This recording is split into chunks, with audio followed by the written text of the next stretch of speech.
उसके बाद कहते हैं भैया थोड़ी मदद करो, कोरोना को भगाना है, थाली बजाओ।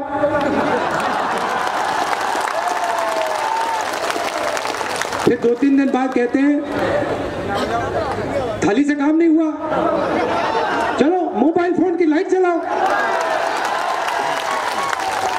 और हमारे जो मीडिया के मित्र हैं, वाह वाह वाह वाह वाह वाह वाह, दिन भर वाह वाह वाह वाह वाह वाह वाह, क्या कमाल की बात बोली, क्या कमाल की बात बोली। देखो कोरोना से लड़ना है, देखो थाली बजवा दी, वाह, तो देखो सेलफोन की लाइट जलवा दी, वाह। पंजाब की जनता दशहरे पे, पंजाब का किसान दशहरे पे नरेंद्र मोदी का पुतला जला रहा है। बहुत बहुत शुक्रिया।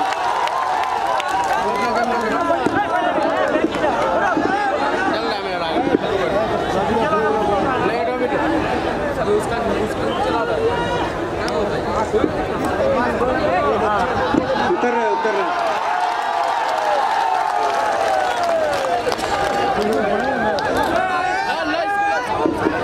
मदन मोहन झा जी, रणदीप सुरजेवाला जी, डॉक्टर जावेद जी, कोकब कदरी जी, वीरेंद्र राठौर जी, काजी निजामुद्दीन जी, पिंटू चौधरी जी, हमारे कैंडिडेट्स हुसैन जी, जलील मस्तान जी, तौसीफ आलम जी, सऊद असरार जी, पार्टी के हमारे प्यारे कार्यकर्ता, गठबंधन के कार्यकर्ता, भाइयों और बहनों, प्रेस के हमारे मित्रों, आप सबका यहाँ बहुत बहुत स्वागत, नमस्कार।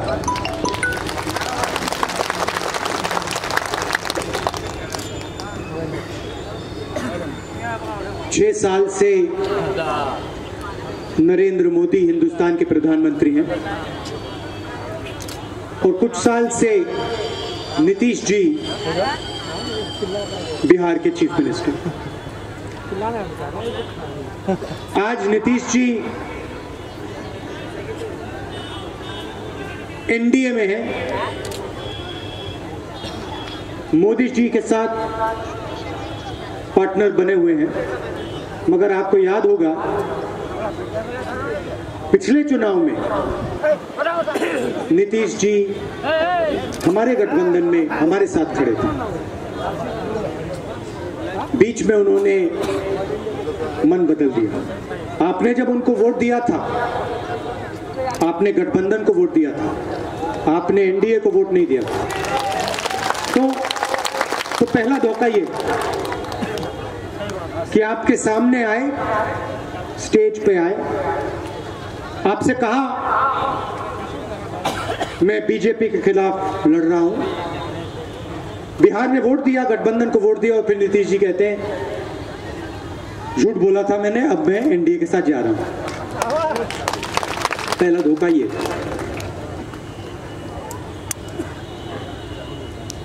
दूसरी तरफ देश के प्रधानमंत्री जहां भी जाते थे पहले कहते थे 2 करोड़ युवाओं को हर साल नरेंद्र मोदी रोजगार देगा। याद है? 15 लाख रुपए हर बैंक अकाउंट में नरेंद्र मोदी डाल के दिखा देगा। अब अभी तक बात समझ नहीं आई। मोदी जी आते कहते हैं 15 लाख रुपए हर बैंक अकाउंट में डालूंगा। चुनाव जीतते हैं, 8 बजे शाम को कहते हैं 500 रुपए, 1000 रुपए का नोट रद्द, अपना सब पैसा बैंक में डालो। चुनाव के समय कहते हैं मैं पैसा दूंगा, प्रधानमंत्री होते हैं, बनते हैं तो फिर आपसे पैसा लेते हैं। कोई नहीं बचा। बिहार के सब लोग, माता पिता भाई बहन, बैंक के सामने जाके खड़े हो गए। आप सब गए थे ना नोटबंदी के समय? गर्मी में, बारिश में सब खड़े थे। भीड़ में आपने बड़े बड़े उद्योगपतियों को देखा लाइन में खड़े थे क्या? नहीं खड़े थे ना? नाम आप जानते हो। अदानी जी खड़े थे क्या लाइन में? अंबानी खड़े थे लाइन में? किसान थे, मजदूर थे, छोटे दुकानदार थे, और लाखों करोड़ रुपए, आपका पैसा 3,50,000 करोड़ रुपए नरेंद्र मोदी जी ने आपके जेब से निकालकर उन बड़े उद्योगपतियों का कर्जा माफ किया। सही बात है ना? गलत तो बात नहीं किया ना मैंने। कोरोना आता है, खड़े हो जाते हैं, पता नहीं शाम को करते हैं, टीवी पे आते हैं, 8 बजे रात को आते हैं, टाइम अच्छा लगता है उनको। 8 बजे खड़े हो जाते हैं, कहते हैं भाई और बहनों 22 दिन की लड़ाई है, 22 दिन में हिंदुस्तान कोरोना को हरा के भगा देगा।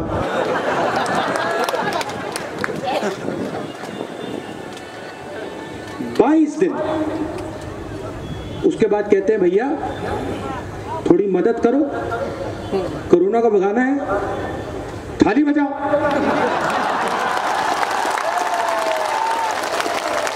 फिर 2-3 दिन बाद कहते हैं थाली से काम नहीं हुआ, चलो मोबाइल फोन की लाइट जलाओ। और हमारे जो मीडिया के मित्र हैं, वाह वाह वाह वाह वाह वाह वाह, दिन भर वाह वाह वाह वाह वाह वाह वाह, क्या कमाल की बात बोली, क्या कमाल की बात बोली। देखो कोरोना से लड़ना है, देखो थाली बजवा दी, वाह। वो देखो सेल फोन की लाइट जलवा दी, वाह। उधर मतलब हजारों लोग मर रहे हैं। कोरोना के समय शुरुआत में एक तरफ नरेंद्र मोदी का चेहरा दिखता था और थोड़े से टाइम के लिए लाखों मजदूर दिखते थे।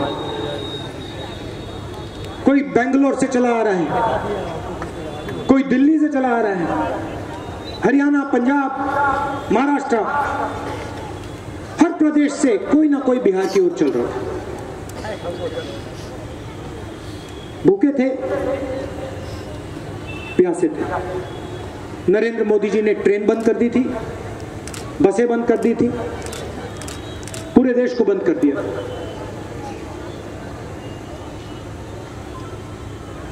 मैंने टीवी पे देखा, मैंने सोचा जाके मैं मजदूरों से थोड़ी बात करूं, उनकी मदद करने की कोशिश करूं। तो मैंने जाके पूछा, मैं बाहर गया, मिला मैं मजदूरों से, 1-2 बार टीवी वालों ने भी दिखा दिया। मैंने उनसे सवाल पूछा, आपको क्या लग रहा है? मजदूरों ने मुझे कहा, देखिए हमें एक बात समझ नहीं आ रही, ठीक है कोरोना है,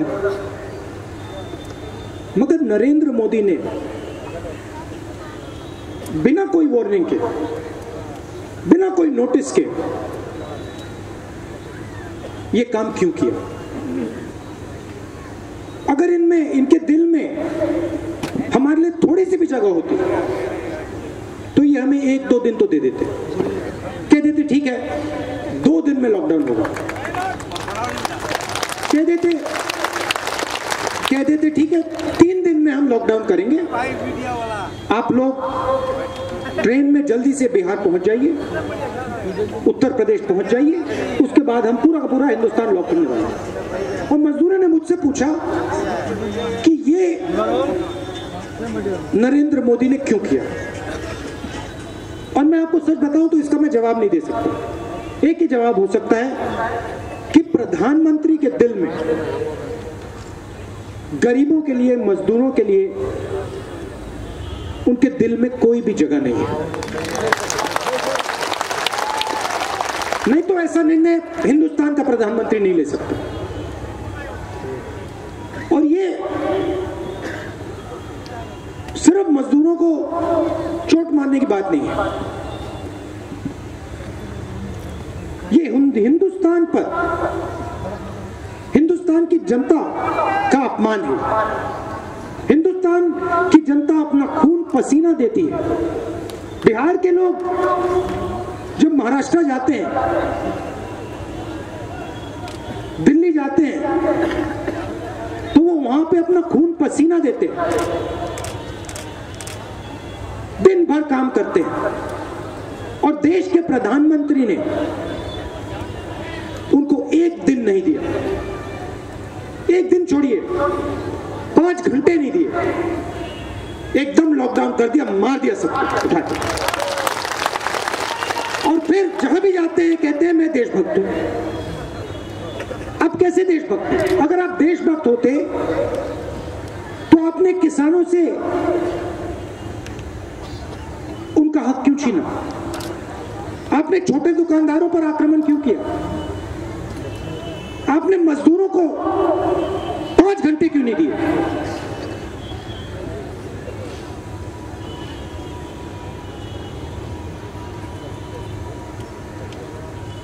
नोटबंदी के समय मजदूरों को उन्होंने 5 घंटे नहीं दिए। कांग्रेस पार्टी ने, हम सरकार में नहीं थे, बिहार में भी नहीं थे, नेशनल लेवल पे नहीं थे, कांग्रेस पार्टी ने मजदूरों को बसें दिलवाई।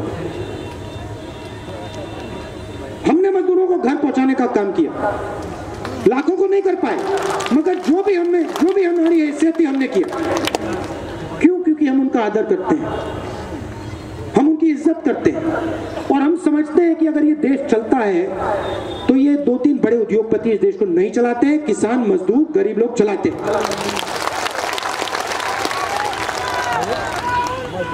अब बिहार की बात करते हैं, बिहार की बात करते हैं। आप छत्तीसगढ़ चले जाइए, छत्तीसगढ़ में कांग्रेस की सरकार आई, आप वहां जाइए और वहां जाके एक सवाल पूछिए, छत्तीसगढ़ के किसी भी किसान से पूछिए कि भैया एक बात बताओ, कांग्रेस पार्टी जब आई उसके बाद धान के लिए छत्तीसगढ़ के किसान को कितना रुपया मिलता है? आपको जवाब मिलेगा 2500 रुपए क्विंटल। तो अगर छत्तीसगढ़ में सरकार 2500 रुपए क्विंटल दे सकती है तो फिर बिहार में क्यों नहीं? आपको क्या रेट मिलता है यहाँ पे? 1200। तो ये मुझे समझाइए कि छत्तीसगढ़ की सरकार 2500 और यहाँ पे 1200, मतलब आपने कोई गलती की है क्या? आपकी सरकार आपका पूरा का पूरा पैसा छीन कर बिचौलियों को देती है। छत्तीसगढ़ की सरकार किसान के बैंक अकाउंट में सीधा पैसा डालती है, ये फर्क है। यहां पे चाहे मक्का हो, धान हो, आपको सही रेट नहीं मिल सकता। आपके लोग बाकी प्रदेशों में जाते हैं, क्या भैया प्याज का दाम मैं बताता हूं क्यों बढ़ा है, मैं बताता हूं आपको, मैं समझाता हूं। देखिए मैं आपको समझाता हूं हिंदुस्तान की कृषि के सिस्टम के साथ करा क्या जा रहा है। और अभी जो आपने देखा है, अभी आपने कुछ नहीं देखा, अभी मोदी जी का कमाल आपको और दिखेगा आने वाले समय में। वो रेट डबल होता जाएगा, बढ़ता जाएगा, बढ़ता जाएगा, बढ़ता जाएगा। मैं समझाता हूं क्यों। आप यहां पे 2006 में जो मंडी का सिस्टम हुआ करता था और जो एमएसपी का सिस्टम होता था, प्रोक्योरमेंट का सिस्टम होता था, उसको बिहार की सरकार ने खत्म कर दिया, नष्ट कर दिया। कुछ ही दिन पहले नरेंद्र मोदी ने 3 नए कानून लागू किए हैं। नरेंद्र मोदी कहते हैं कि हिंदुस्तान का किसान अपना माल अब कहीं भी और किसी को भी बेच पाएगा। नए कानून में लिखा है। नरेंद्र मोदी जी जो एमएसपी का सिस्टम है, खरीद का सिस्टम है, प्रोक्योरमेंट का सिस्टम है, मंडी का सिस्टम है, उसको पूरे हिंदुस्तान में नष्ट कर रहे हैं। क्यों नष्ट कर रहे हैं? क्योंकि वो चाहते हैं कि 3-4 चुने हुए उद्योगपति, आजकल छोटे छोटे बिचौले होते हैं ना, वो चाहते हैं कि हिंदुस्तान में बस 2-3 बड़े बिचौले हों और हिंदुस्तान का किसान जब धान बेचे, जब मक्का बेचे, वो मंडी में ना बेचे, वो सीधा जाके या अंबानी को या अदानी को बेचे। अब आप बात समझ लो, आपको लगता है कि किसान अंबानी और अदानी से सही दाम ले पाएगा? आजकल मंडी में आप जाते हो, अगर आपको कोई यहां से सही रेट नहीं मिलता तो वहां जाके किसी और से सौदा कर लेते हो।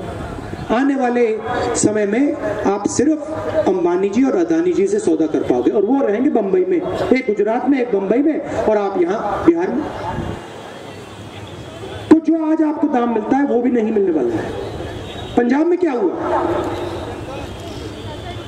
पंजाब में मैं गया और हैरान हो गया। दशहरे के समय पंजाब में पहली बार मैंने देखा, शायद हिंदुस्तान के इतिहास में नहीं हुआ, पहली बार मैंने दशहरे पे देखा। आमतौर से रावण, कुंभकर्ण, मेघनाथ जलाए जाते हैं। पंजाब में पहली बार मैंने देखा नरेंद्र मोदी, मुकेश अंबानी और अदानी। पंजाब की जनता दशहरे पे, पंजाब का किसान दशहरे पे नरेंद्र मोदी का पुतला जला रहा है, क्योंकि उसको समझ आ रही है बात, उसको बात समझ आएगी कि नरेंद्र मोदी जी ने पंजाब के किसान की रीढ़ की हड्डी तोड़ दी है। आपकी रीढ़ की हड्डी 2006 में टूटी थी,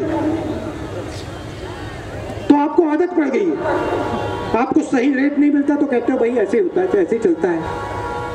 मगर हम जो हमने छत्तीसगढ़ में किया, हम यहां करना चाहते हैं। हम ये आपकी जो आदत है ना, ये आदत हम उतारना चाहते हैं। हम आपके अंदर एक नई आदत डालना चाहते हैं कि भैया हाँ, छत्तीसगढ़ जैसे बिहार में भी हमें 2500 रुपए धान के लिए मिलता है। ये आदत हम डालना चाहते हैं। अब मैं आपसे एक सवाल पूछना चाहता हूं। आरएसएस है, नरेंद्र मोदी जी हैं, वो सबसे ज्यादा किसके ऊपर आक्रमण करते हैं? कौन सा व्यक्ति है, उसका नाम क्या है?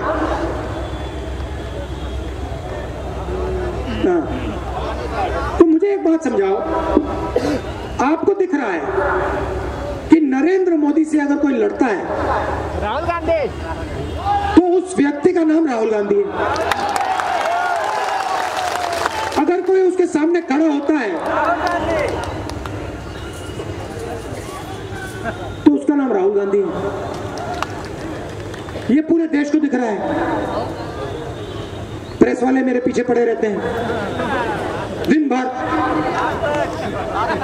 मोदी मीडिया नहीं, मोदी मीडिया क्यों? देखिए, इनकी गलती नहीं है। इनका रिमोट कंट्रोल 2-3 बड़े उद्योगपतियों के हाथ में है। वो कहते हैं भैया मोदी जी दिखाओ, ये दिखाते हैं मोदी जी। कहते चलो भैया, हमारे बड़े बॉसेस ने कहा है कि मोदी जी का चेहरा दिखाना है, वो लगा देते। इनका एक ही थोड़ी गलती है, ये बेचारे फंसे हुए बीच में। ये तो नहीं दिखाना चाहते, ये जानते हैं क्या हो रहा है देश में, नफरत फैलाई जा रही है। बिहार में चुनाव है, एक तरफ एनडीए, दूसरी तरफ गठबंधन, और बीच में एनडीए की बी टीम आगे पीछे घूम रही है। एनडीए की बी टीम एनडीए की मदद करने दिन भर हेलीकॉप्टर में घूम रही है। वो तो एनडीए की बी टीम सरकार तो नहीं बनाएगी ना। एनडीए की बी टीम मतलब सरकार बना ही नहीं सकती ना। सरकार तो या गठबंधन बनाएगा या फिर एनडीए बनाएगी। तो ये पूरी की पूरी जो बी टीम घुमा रखी है, ये आगे पीछे दौड़ते जा रहे हैं। इनका एक ही लक्ष्य सौदा है, एक ही लक्ष्य कि गठबंधन ना जीते नीतीश जी और नरेंद्र मोदी जी जीत जाए। और काम कैसे करते हैं देखिए, मैं बताता हूं, आप ये याद रखिए काम कैसे करते हैं। हमारी लड़ाई, आपकी लड़ाई नफरत से है, याद रखिए इस बात को। बीजेपी आरएसएस नफरत फैलाती है, हम बीजेपी आरएसएस से लड़ते हैं। बीजेपी की बी टीम नफरत फैलाती है, हम उनसे भी लड़ते हैं। हमारा काम इस देश को जोड़ने का है। हमारा काम देश की जनता को एक साथ लाने का है, देश को आगे ले जाने का है। ए टीम और बी टीम का काम देश में नफरत फैलाने का है, देश को बांटने का है। और अगर ये देश बढ़ जाएगा तो इस देश में किसी को फायदा नहीं होने वाला। और अगर ये देश जुड़ेगा तो ये देश तेजी से आगे बढ़ेगा और सब लोगों को फायदा होगा। ये मैं आपसे कहना चाहता था। आपने इतने प्यार से मेरी बात सुनी, सर एजुकेशन पे बोलिए। मैं आपका दिल से धन्यवाद करना चाहता हूं। आप दूर दूर से आए हैं, शाम का समय है, तो मैं आपका दिल से धन्यवाद करना चाहता हूं। मैं आपको एक बार फिर कहना चाहता हूं, देखिए एक बात याद रखिए, एजुकेशन पे बोलिए, एजुकेशन पे। ये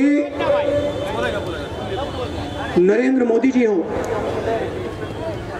आरएसएस हो, जो भी हैं ये लोग, इनसे मैं नहीं डरता, मुझे कोई फर्क नहीं पड़ता, ठीक है।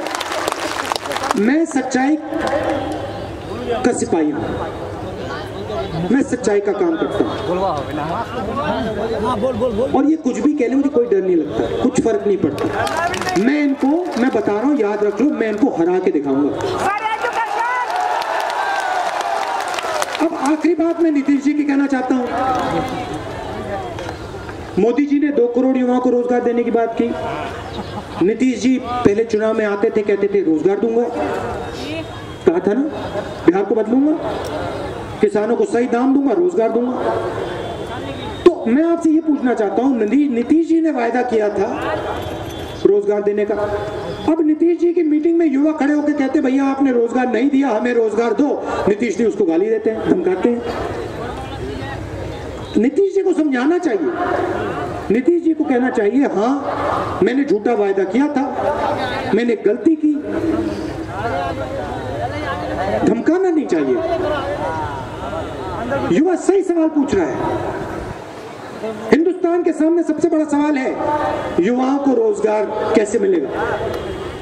जहां भी कांग्रेस पार्टी की सरकार है, पंजाब में, राजस्थान में, छत्तीसगढ़ में, हम इस काम में लगे रहते हैं। किसानों की रक्षा करते हैं, मजदूरों की रक्षा करते हैं। अगर हम मनरेगा देंगे फिर कर्जा माफ करेंगे किसानों को। हम बैलेंस करके चलाते हैं। तो हम रोजगार की बात करते हैं, स्वास्थ्य की बात करते हैं, शिक्षा की बात करते हैं। हमें मेडिकल कॉलेज, झूठे वायदे हम नहीं करते, वो कमी है हमें। मैं यहाँ आके मतलब जैसे नरेंद्र मोदी जी झूठ बोलते हैं, वो मेरी बस की नहीं है, मैं नहीं कर सकता और मैं करूंगा भी नहीं। तो आपका मैं धन्यवाद करना चाहता हूं और मैं जानता हूं कि आप सब यहाँ मिलकर गठबंधन को जिताएंगे और बिहार में गठबंधन की सरकार बनाएंगे। बहुत बहुत धन्यवाद। नमस्कार, जय हिंद।